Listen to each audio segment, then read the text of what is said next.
Hey, hey, hey, everybody. Welcome. We are so excited to have you all on the line with us tonight. My name is M. Adams. My pronouns, I use all of them, so it's appropriate to refer to me as she, her, he, him, or they. Thanks for joining us tonight for a timely and a critical discussion about healing, health, and resilience in this terrible, tragic time of COVID. As I mentioned, my name is M. Adams, and I am a member of the Movement for Black Lives leadership team, and I'm also a co-executive director at Freedom Inc. Tonight, we're going to be hearing from Prentice Hempfield, Jujube, Adaku Utah, and Chinyeri Tutashinda. And we also have us joining us, Janice and Paris. Make sure y'all give them some love, who are on the line and translating it into American Sign Language, because we want to be doing our best to speak in all the ways and talk in all the ways with one another so that each other is able to access what we're saying. And so shout out to them for being able to hold us down and do that important work. And you're going to be hearing from these incredible folks on how to care for ourselves during and beyond this pandemic. So before we jump into it, we want to ground why this conversation is so urgent. And so I want to point to the tragic and terrible loss, or actually theft, of Ahmaud Arbery's life in Brunswick, Georgia. Ahmaud Arbery was a son and a friend, a loved one, a community member, who was murdered by white supremacists, again, down in Brunswick, Georgia on February 23, just out jogging. And so we want to take a moment of silence for Ahmaud. So we're going to honor him but with our silence, and also whoever it is that is on your heart and mind in this time where you may have experienced a loss. We want to bring them into this space as well. So right now we'll just take a moment of silence for Ahmaud and anyone else who was murdered by a vigilante, the state, lives lost and stolen from COVID, or any other violence against us Black folks by the state and systems at this time.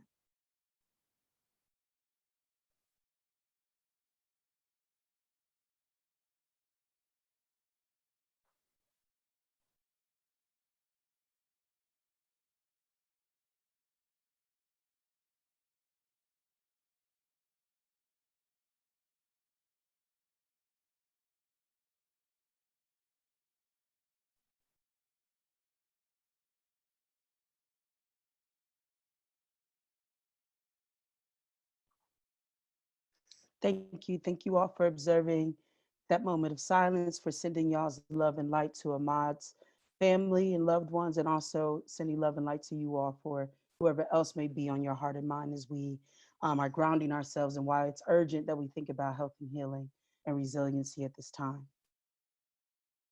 So moving on, or continuing with that, I should say, and apologies for not having my camera on. I thought it was on before. We want to offer a little bit of background on the Movement for Black Lives and tell you how you can help us build the Black future we all want and need.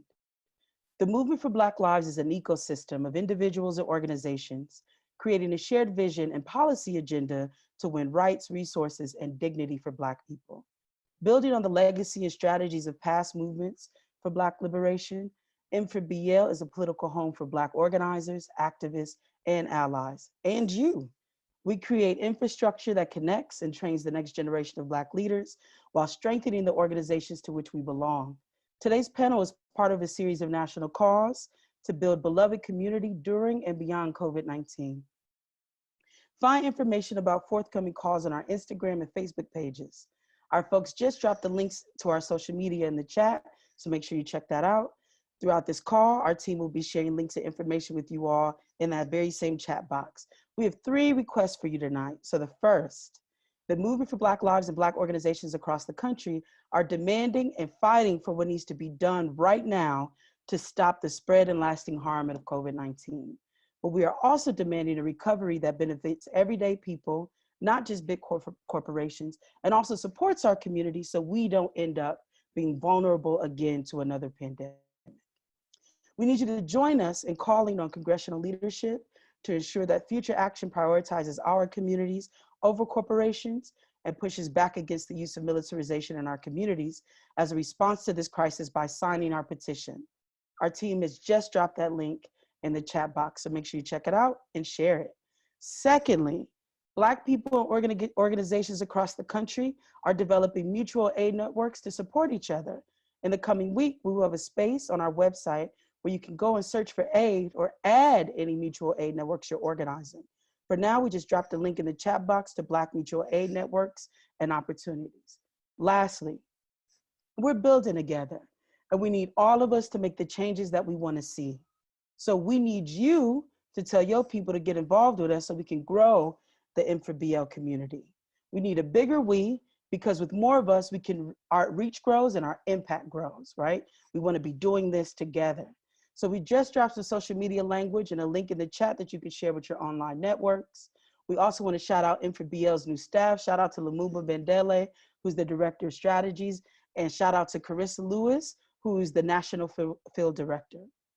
One last thing, again, we are joined by Janice Porte and Paris McTizik, and apologies if I'm not saying the name the way that it needs to be said, who will be providing ASL support tonight. Again, this is so important, and we're very glad that we're able to do this so we can better be in communication with one another. All right, so let's get to it. For many of us, this is the first time we've lived through a pandemic. In addition to the social, political, and economic consequences, so many of us are just grappling with how to best care for ourselves and those we love. Whether you're living in cramped quarters with little room for quiet time or alone time, or if you're living with chronic pain or illness and you have fear of leaving the house to see your healthcare providers, or caring for ourselves right now can just be a flat out challenge. Tonight, we have invited social movement practitioners in healing, somatics, ritual, hoodoo, and yoga to learn how we can care for our physical bodies, our minds, and our spirits during and beyond COVID-19.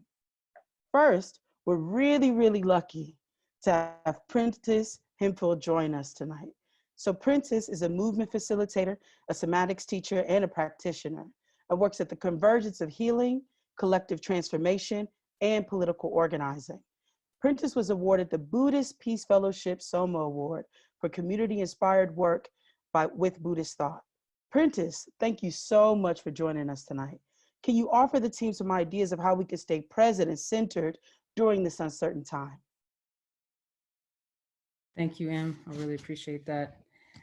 First, wanted to start with my gratitude for this space, for the M4BL, for the leadership there, and for how you've convened and gathered us in this moment in different ways.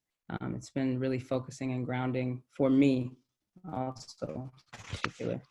Also, grateful to the co-panelists, the folks that are co-creating this space with me. Feel deep gratitude for your work and your commitment. And grateful to the gathering of folks. We can't all see and witness one another, but we can feel for one another, and want to offer gratitude that we made the choice to gather here in this moment tonight.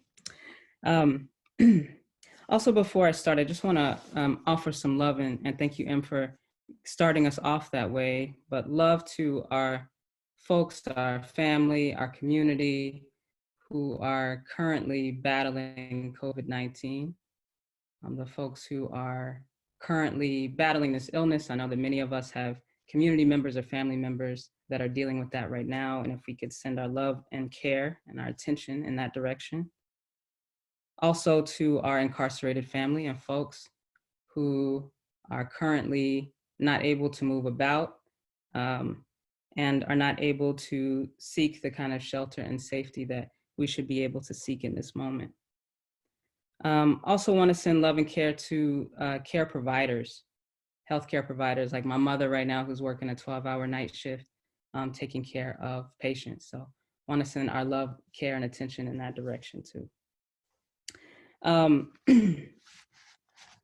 First, I want to say that this moment is really unique in that the conversations about well-being, about our concepts of health and healing are being laid really bare in this moment.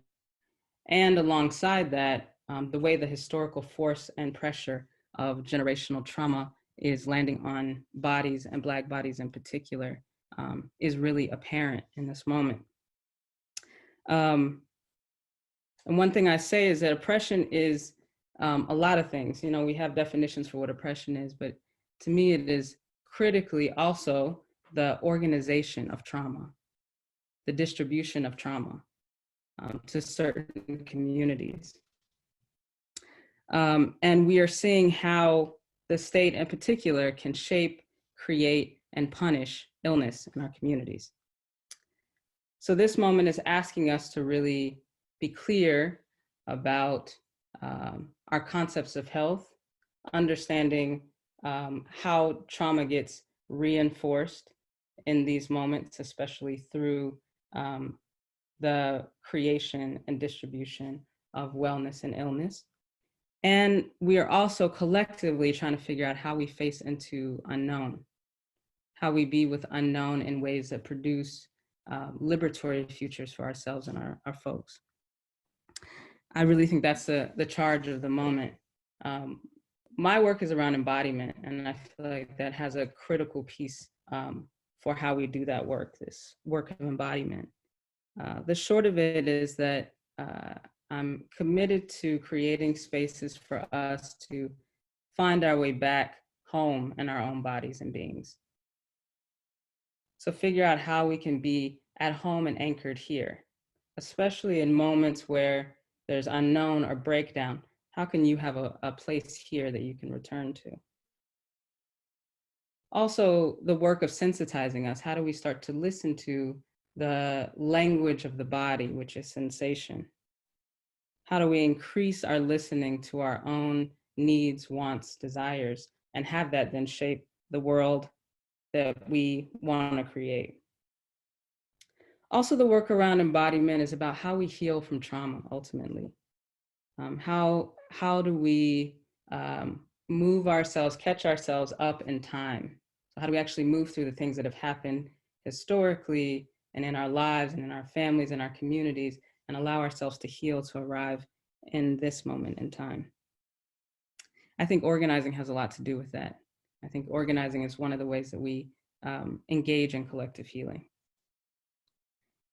Also, embodiment for me is around how we reduce our reactivity and increase our choice. So unhealed trauma, unprocessed trauma can produce in us a reactive self that is doing its best to protect us, but limits our sense of choice and limits the outcomes that are possible for us. So the work of re-inhabiting our bodies, or coming back in touch with our bodies, actually allows us to open up more choice for ourselves and our lives. At the start of this pandemic moment, I was really concerned. I wrote a piece about it. I was really concerned about how we are going to embody certain lessons and make meaning of them in this moment. The kind of distance that is necessary for us to create, the kind of isolation that many people are experiencing. What are we internalizing about the messages in this moment? And so much of my work is around ending isolation for us. So how do we have this moment be a moment where we can actually reach for connection, which is what I think we're doing in this moment, reach for connection in new and different ways. How do we see this moment? I mean, if you really step back for a minute, you can see that there's actually this really intricate web of interconnection that we're witnessing, that a virus can spread so rapidly and so wholly to so many people in that span of time really reveals, if we look at it, how interconnected we really are. And on the other side of this moment, how can that be a reminder that that interconnection is always there? So there are other things that can be spread between us. There's other things that can be built between us. So we want to keep that as a reminder as we move forward. The connection is not only about the pathogens, it's also about our lives. One last thing before I shift is that I think it's important for us that we realize that vulnerability, or what I call the cultivation of the intimate space, sits underneath our ability to connect with one another. So even if we can't physically connect in this moment, we can increase the quality of our connection by cultivating our capacity for intimacy with one another. We often think about intimacy as something that happens between a couple people that like each other, think each other are cute. But I think intimacy is actually an allowing in ourselves to be revealed in front of another. That we actually permit intimacy to be created by revealing who we are. So this might be a moment for us to increase the possibility of revealing ourselves, even in these spaces that we have, and being more curious about who we are. So I want to invite us in a moment here to do just a little bit of breath. But kind of before we get into that practice, I want to say a quick thing about breath. And I'll try not to nerd out on it too much. But breath, and I'll say the reclamation of our physiology, the reclamation of our physiology from our reactive selves, to me is the foundation of self-determination. When we talk about what self-determination is, to be able to have choice, to make choices for our lives, it's important for us to know that that has a physiological component. So how do we get closer to our breath to actually support the power we're building and support the self-determination we're working to create? So breath is really critical for that, in my opinion. And breath is really cool too, because the thing about breath is, if we think about the brain, we have this reptilian brain, right? Where there's so much that is important for us to just stay alive that gets automated there in our reptilian brain. So you breathe. When you go to bed at night, you're still breathing. You don't have to consciously do it because there's a part of your brain that has already taken it over, your reptilian brain. But the breath is also really cool, and our bodies are really cool in that it has also created this handle through which we can use the breath to regulate our own nervous systems. So we can consciously breathe at the same time we unconsciously breathe. There's a consciousness to it also. So what that means is, if your reactive body is saying, once upon a time I was vulnerable and I got hurt, and so now when I'm in situations where I'm invited to be, or maybe I even long to be vulnerable, my breath quickens, or my heart starts beating really fast, something in me starts to panic. We have the ability, through this kind of regulatory handle inside of us, to say, I actually want to make a different choice here. I want to take a different kind of breath here, because this is somewhere I want to try to belong, or somewhere I want to try to be. So the breath is really cool in that way. So I'm going to ask us to do a quick breathing practice together before we shift. And so I want you to get into a position that is comfortable for your body. And you just want to take a minute, check in what works for your body right now.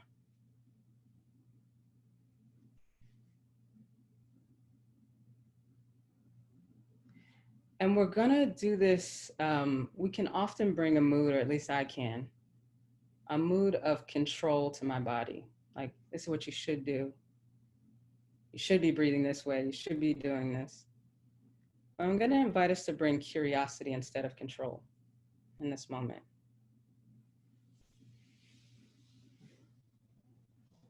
So check in with your breath.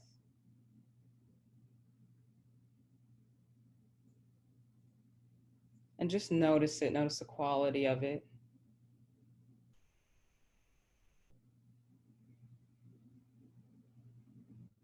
Maybe even check in, is my breath responding to internal or external stimuli? Is there a story my breath is responding to, or something happening?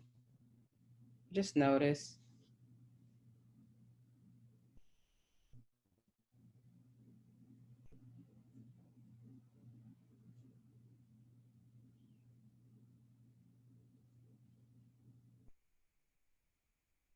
Good. And we're gonna play with the breath just a little bit here. And I'll explain it and then we can practice it together. And some of you may have already done this practice, but I'm gonna ask you in a moment just to inhale, and on the exhale, release with a slight kind of gravitational push. And just hold it at the bottom, not inhaling or exhaling, just hold it there. And then when the lungs want to receive air, then take an inhale. So let's do that. Together, inhale.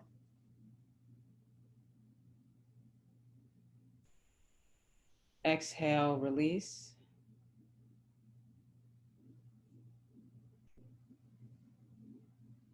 hold,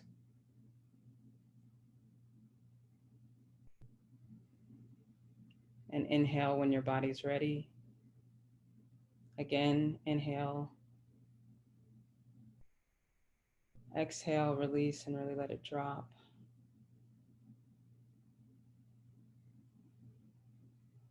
Hold.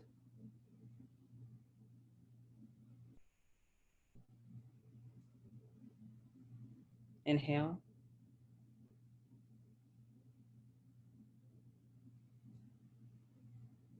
Exhale.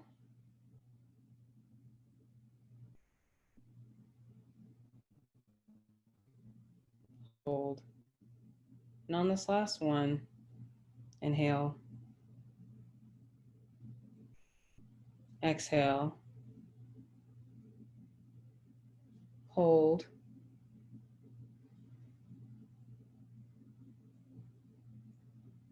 And you can release. Just notice if there's any shift, however slight, in your mood, in your focus.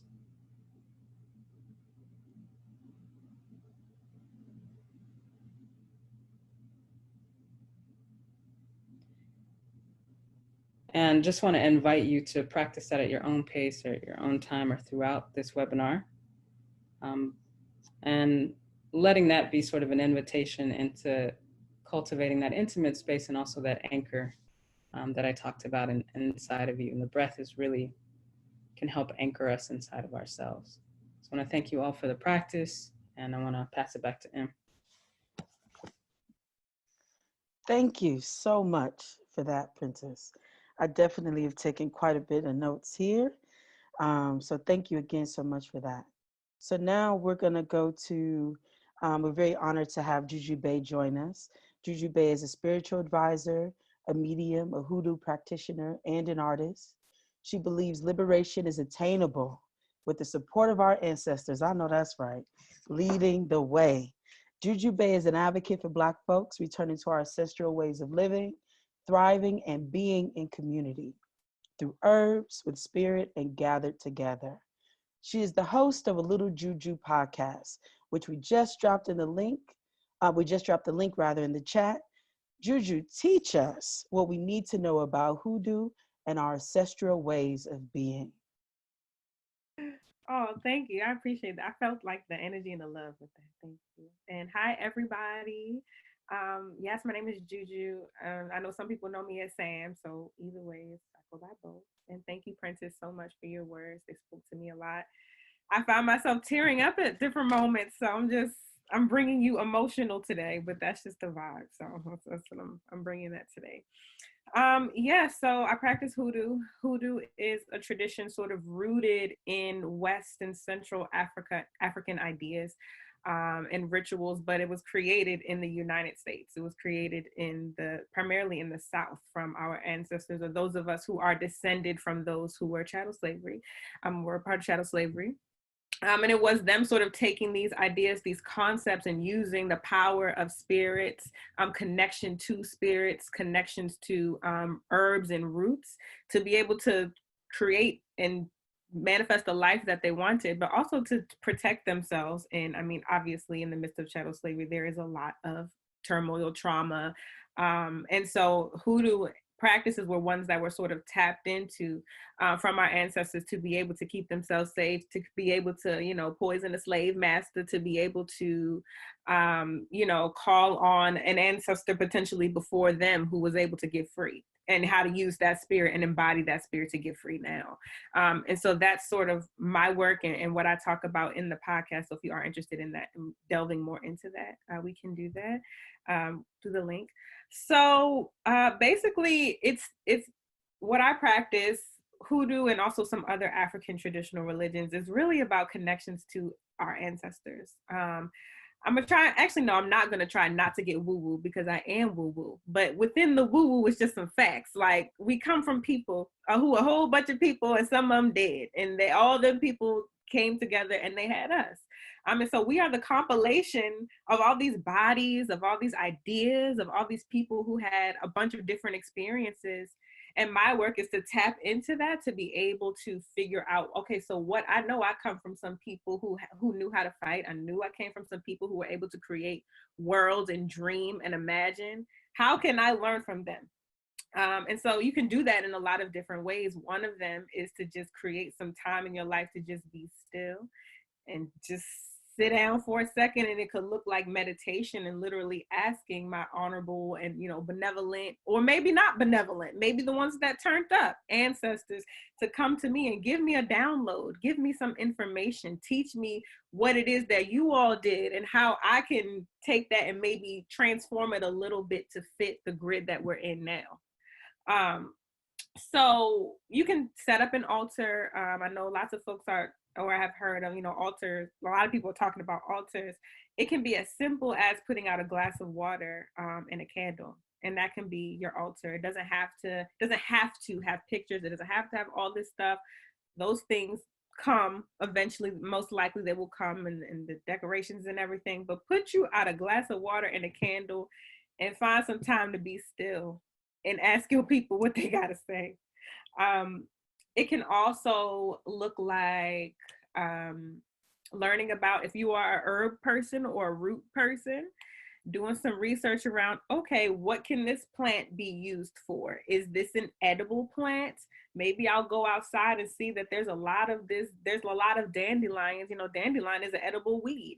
How will dandelions, and how could that help us where we are right now? Purple dead nettle is another weed that's around us a lot.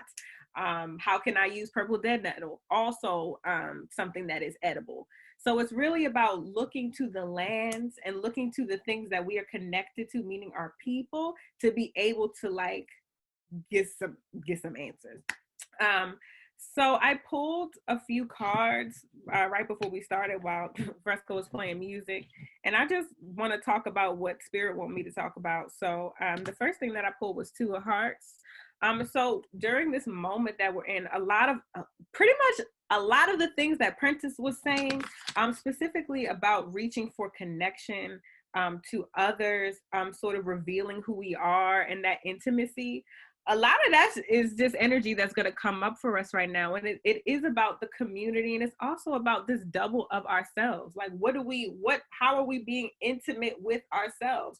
Are we allowing our full selves to really come through and shine? And so I know for me, at least, I've had a lot of quiet time, during this COVID, and I've had a lot of what we call shadow work come up, like all the messy parts that aren't cute. My friend Levon says the things that you don't put on Instagram and the things that you don't put on your LinkedIn, all that kind of stuff. It's reconciling with some of those things and the ways that we've been harmed, the ways that we have harmed, and how can I shift that so I don't bring that into this next phase? Because we really are moving into a new phase.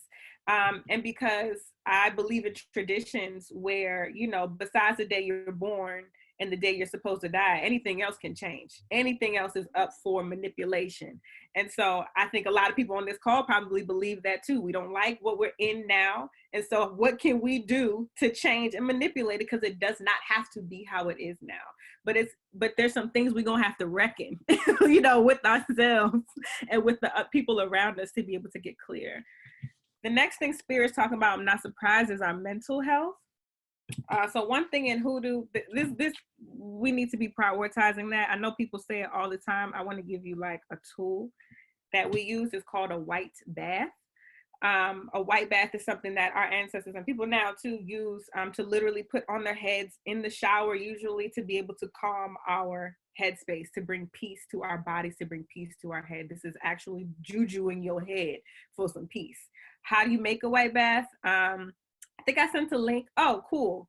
M4BL just put a link in there. My friend Maisha wrote how to do a white bath, but briefly, you're using some type of milk that you have. I like to use coconut milk, but just get some milk and some water, cool water, preferably. Put it in a glass. I like to add a little perfume to it to bring that kind of sweetness. You can add white flowers too. You can add different things. You'll see in the link, but pretty much some water and some coconut milk. And after you shower or whatever, dump it over your head. And before you do it, you can set intention. You can pray, whatever it is that you want to do. But basically, you're praying over your head into the glass of water. And then you will dump it, and then you will dry off, and then that's it. and you can do it for 3 days, 7 days, 9 days, as many days as you feel like you need to put that milk on your head, put that milk on your head, so that we can do our mental health work. The next thing that spirit is talking about is letting go. This is strong energy of death, and I know that that's a scary word, and it's one that kind of makes people jump, but essentially, I mean, it's what we're in right now. There's a lot of death and decaying and dying. There's a lot of transition. There is a lot of grief. I feel like I could cry. Like, I'm holding a lot of grief right now. There's a lot of grief. And so it's going to be intentionally creating ritual around the death that we are experiencing. Even the death of things within ourselves that have been very comfortable, that we've just lived with because that was just what was going on, and now things are shifting. That thing don't serve you anymore. So again, it's sort of getting real intimate and allowing yourself to reach for connection within you, and then seeing what has to die around you. And then also from a political standpoint, there's things that need to shift and die. We know that. And so what is going to be your role in assisting in that death? And also what is going to be your role in creating spaces that people are able to grieve properly?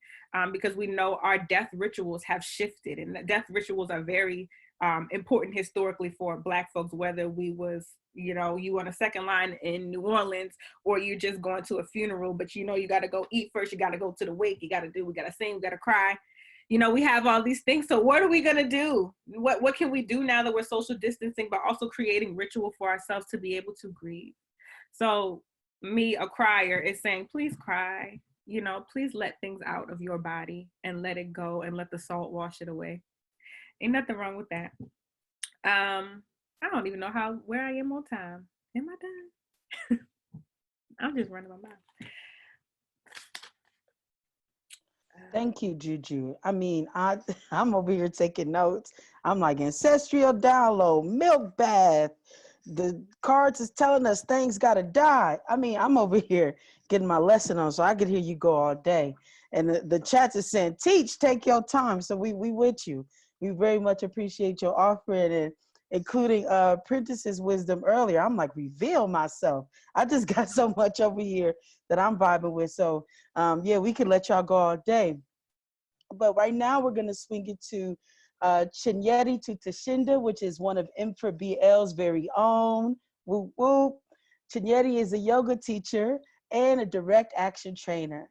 Her journey with yoga has taught her the joy of separating movement from weight and diet culture, and has allowed her to fall in love with her body. Chinyere has been celebrating the joys of movement since she was 3 years old, dancing in several dance companies and practicing yoga on and off for decades. She teaches body positive yoga and adaptive practice. Chin, I'm going to kick it to you so you can tell us how we can practice inclusive yoga during and beyond COVID-19. Okay. Hey, y'all. Whew. Yeah, I've taken in a lot during this session. So first, I really want to start off with just grounding in gratitude for being here, for the listenings that I've heard, for the channelings that have already been shared, and attempt to kind of dive in. So again, I've been doing movement work for a really long time. On the side, it has been the thing that has always brought joy to my life, and joy to my body.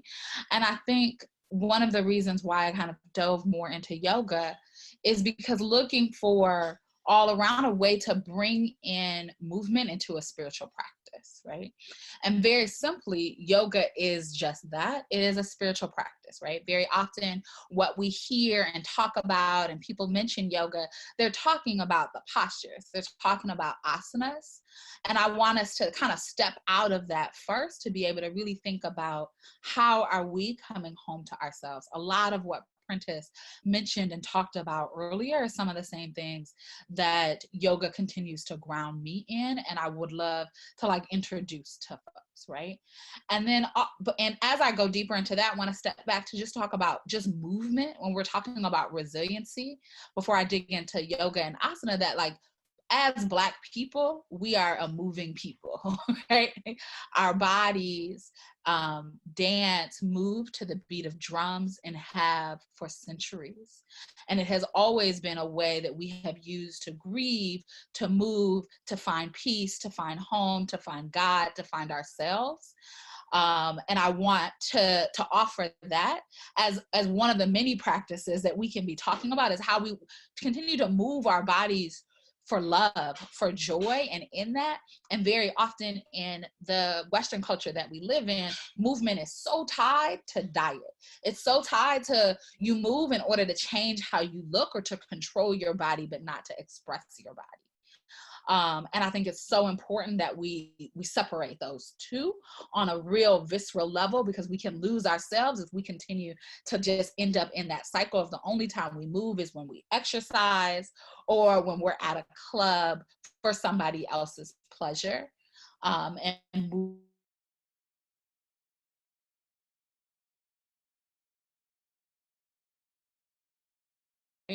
So for me, yoga is one of those, and one of the many things that I practice in that. And again, yoga it's a spiritual practice, right? It's really about how do we come home to self, knowing that we can do that. And there's many limbs in that process, and asana is one of them. So I'll talk a little bit about that. And asana is just the actual like stances and positions that you see. So for me, as a plus size fat Black woman who lives with chronic pain in a body that is over sexualized in the country, and at the same time often told that I am not enough, it does not look enough, really diving into a practice that allows me to use my body to find spiritual home has been one of immense blessings and grounding, and to find it and to use it in order to find self, right? So there are many different ways, but I do want us to make sure that we're like looking at it and thinking of the different poses of how are we, and when you have a good teacher that can do this well, how are you getting into a position that then lets you not just strengthen your bodies, but really strengthen your souls in that, right? And it's so possible if done in the right way. And I can share and will share some resources, right? The other limb that I think is really important that we talk about before I kind of go into a mini practice here is pranayama, which is the breath, which is one of the things that Prentice talked about earlier, is being able to really find space in that breath. So that even if you are breathing, if you can take a moment to find pause in your breath, you are doing yoga, right? You do not have to be anyone outside of yourself to do yoga. You do not have to be, as my teachers like to say, yoga Barbie to do yoga and to get into all the different positions to do yoga. That is not what it's about. It really is about how do you use your body to find spiritual oneness and in that, right? And there are many, many limbs and many different kinds of yoga, some of which is coming up here. So I just want to name that. But I would invite all of y'all to find a breath practice, to really being able to come home to breath is one of my favorite spiritual practices and yoga practices. So I kind of rushed there so that I could do an exercise. So with all that is going on in the world and the craziness, and being stuck at home, there's a lot at times that you just need to kind of come in, quiet everything that's on the outside and being able to come into yourself. So I'm going to invite our guests who are also up here, additional panelists, to join me if you can. So it is one of my favorite, really teachable, easy, especially through this kind of modes. It's called the bee breath, right? And what this does is it's going to help calm your parasympathetic nervous system. So that fight or flight nervous system that Prentice talked about earlier, this will help calm it and bring it in, right? So we are going to take our hands, put them up. You're gonna find the inside of your ear, this little flat thing right here. You're gonna put your thumbs on it like that, right? And I want you to practice pressing in and pressing out. You'll hear the difference when you do it, right? We're going to take our glasses off. Several of you have glasses like myself. We're going to take 2 fingers and we're going to cover our eyes. But watch me first before I do it. Yep. We're going to cover our eyes. We'll close our mouths and we will hum, right? And go, all at the same time of closing your ears. So it'll look like this. 1, 2, and 3.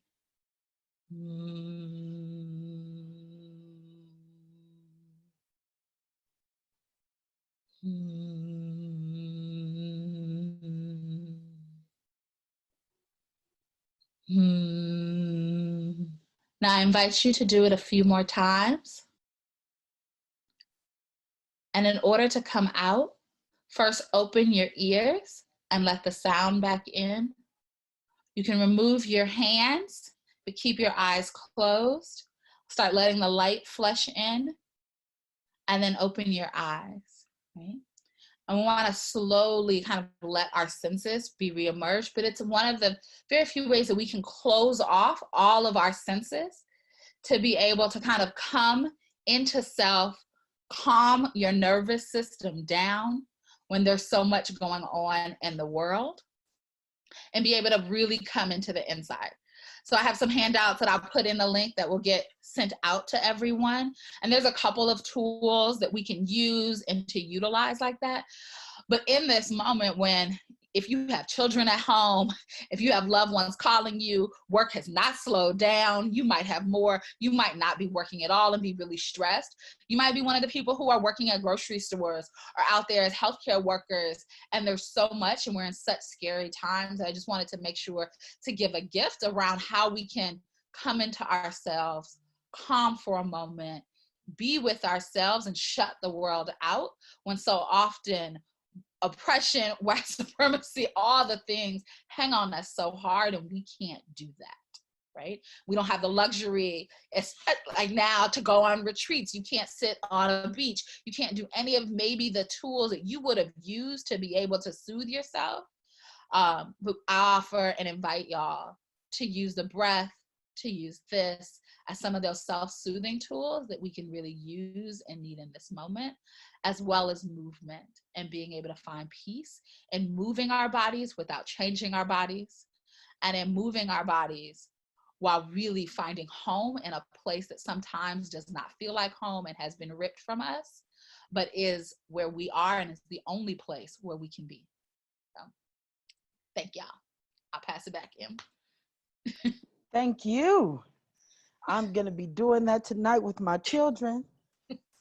Coming back to me. So I appreciate that.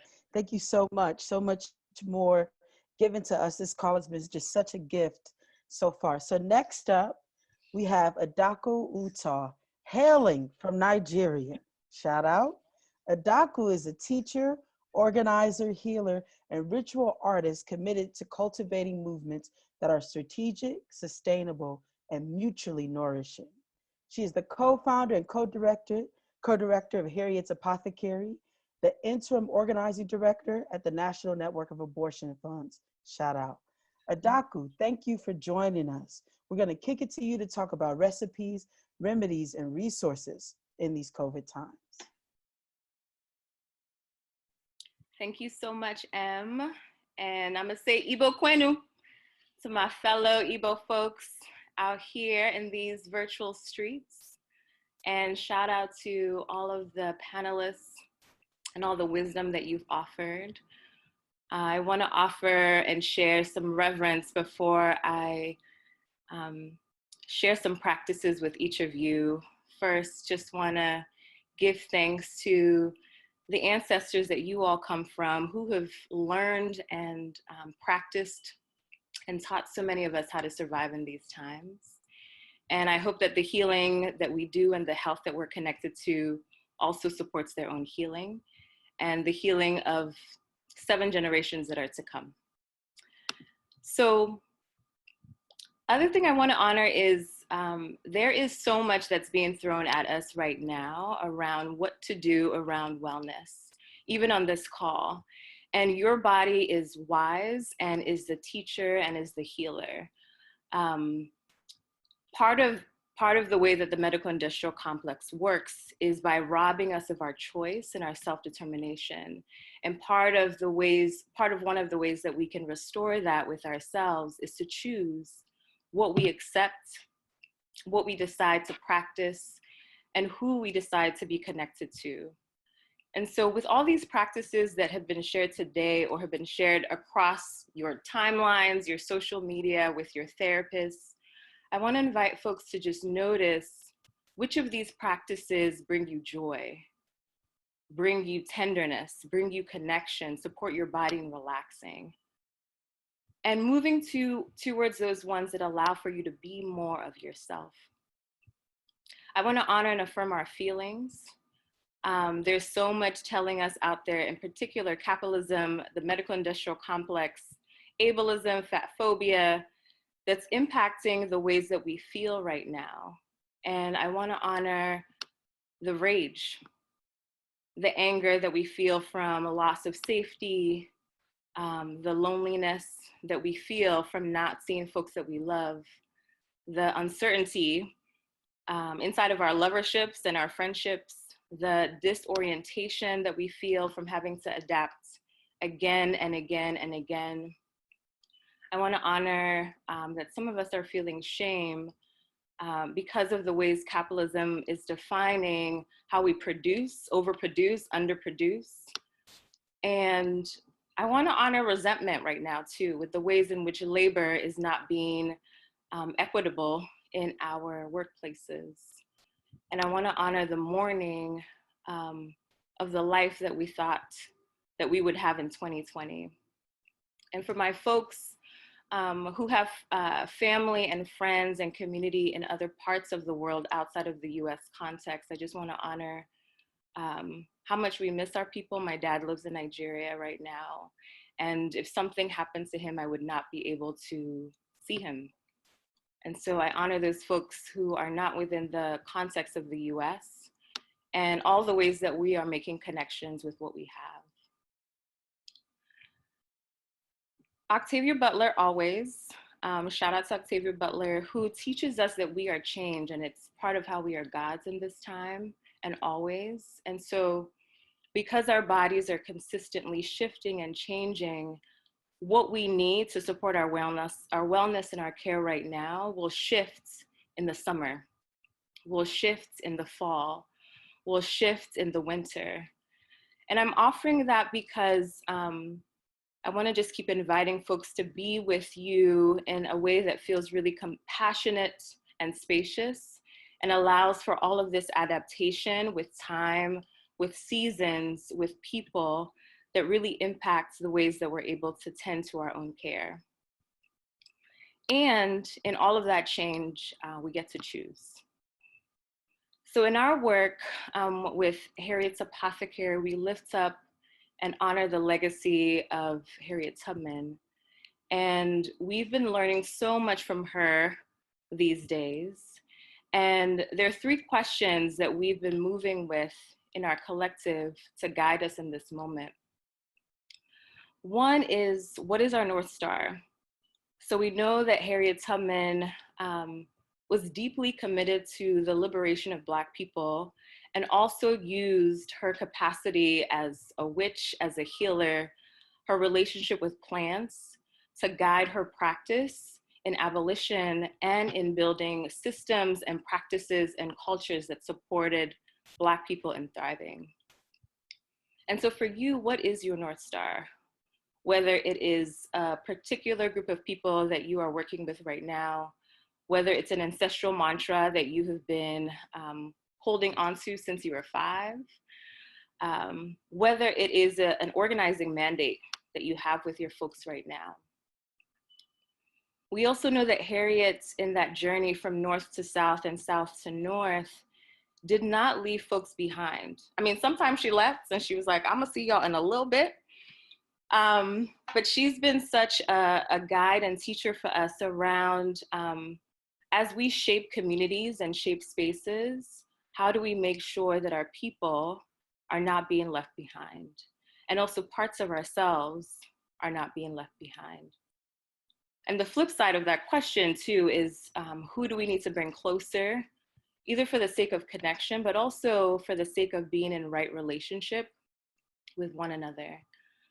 Being in right relationship with Black queer immigrants, being in right relationship with trans folks who are crossing borders, being in right relationship with folks who are in prisons. And then what are we learning from the land right now? So we know that human beings are the youngest species on the planet, yet we have created the most destruction, and the earth has been able to stand through time and a lot of different kinds of shifts because of the earth's practice of interdependence. And so as the seasons are changing right now, what can we learn from the ways that earth, land, water, fire, earth, air are being an interdependent relationship with ourselves and this larger ecosystem that we're a part of? I want to bring in political study here as well. So we come from a people who have learned how to survive plagues and pandemics and genocide.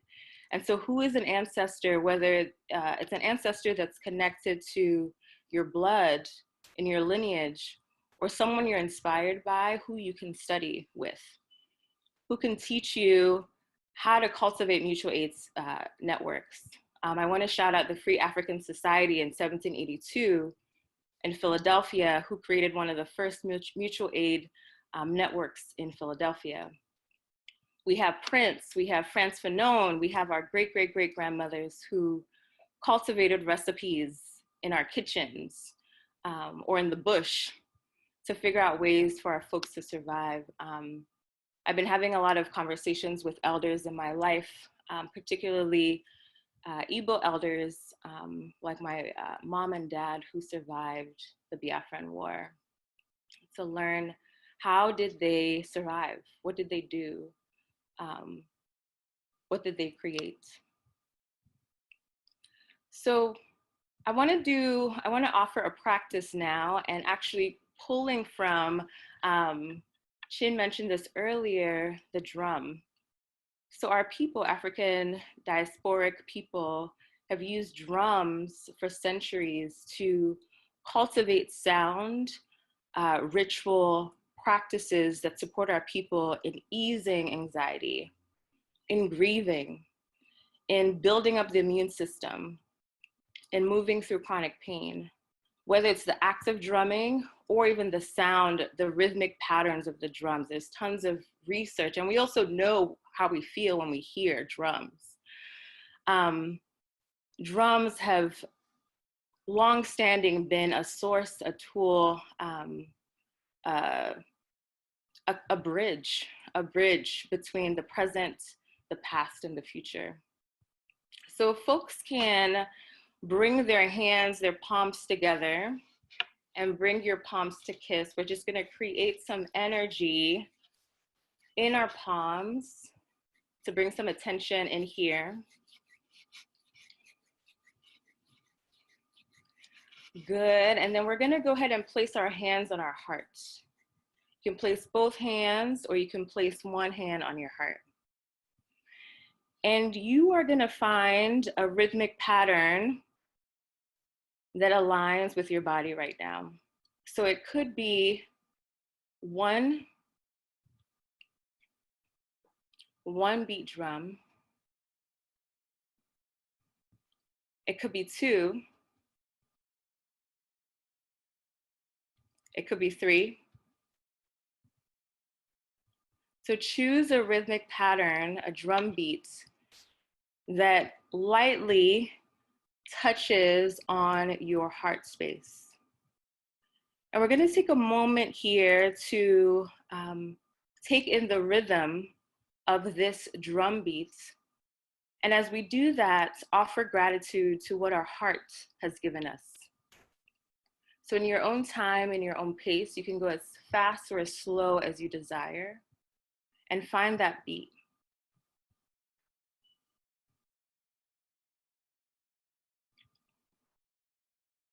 Taking a moment to offer gratitude. And also taking a moment to reconnect with that breath.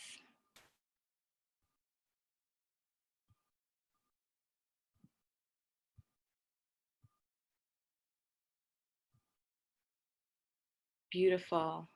Go ahead and bring those hands to your lungs, right by your ribs. And find that beat, that pace, that rhythm. Offering a loving touch and deep gratitude for the work that your lungs have been up to over these last couple of weeks, these months, your entire life.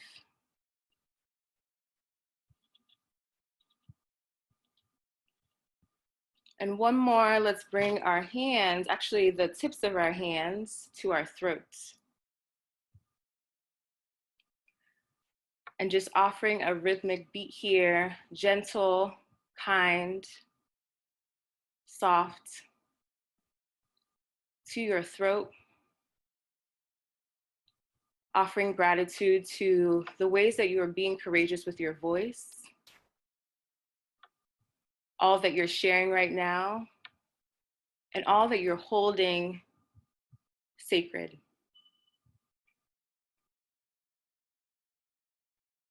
Let's bring our palms to our hearts again.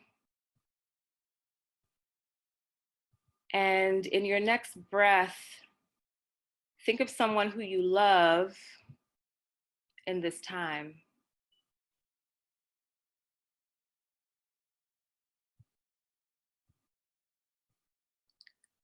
And just feel the impact of that love on your life and their life.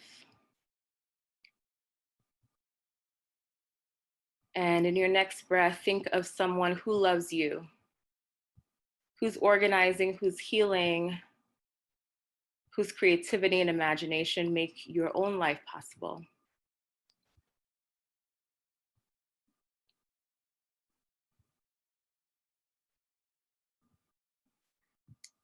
Ashe. Thank you all.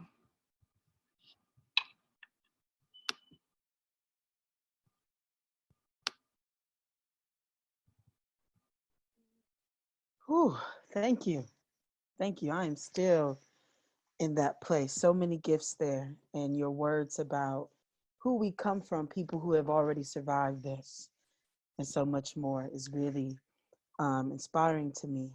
So, right now, if there are any questions in the chat box, we can take one or possibly two.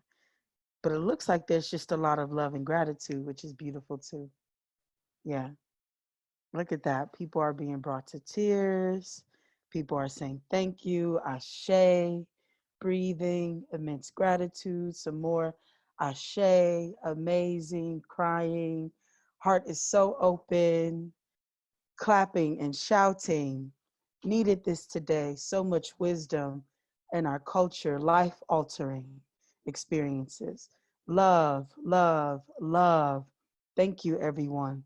Feeling so relaxed, deep gratitude, so, so sweet. Going to play my drums.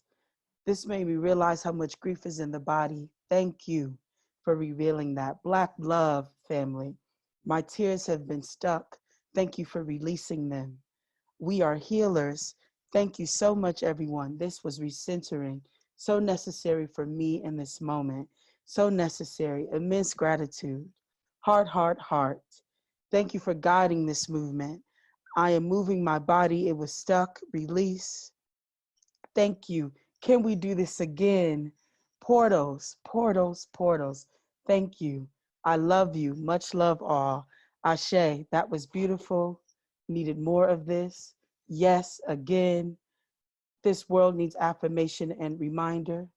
We need to imagine full abundance, full moon abundance. Give thanks for this. We can do it again. Manifest community. I am full. Thank you for the presenters, and to M, thank you. We love you for holding space so graciously. I would love to do this again. Gateway to healing, thank you. Thank you for the two interpreters. Feeling so blessed, full and abundant. Felt like my anxiety was suffocating me earlier, but this has been my best medicine. I needed it tonight. Thank you, thank you, thank you to all who have been with us. Love, connected to the ancestors, motivated to organize and heal. This is what community looks like, so healing. And with that, have a good night, and we are here for each other. Ashe. Ashe, Ashe all.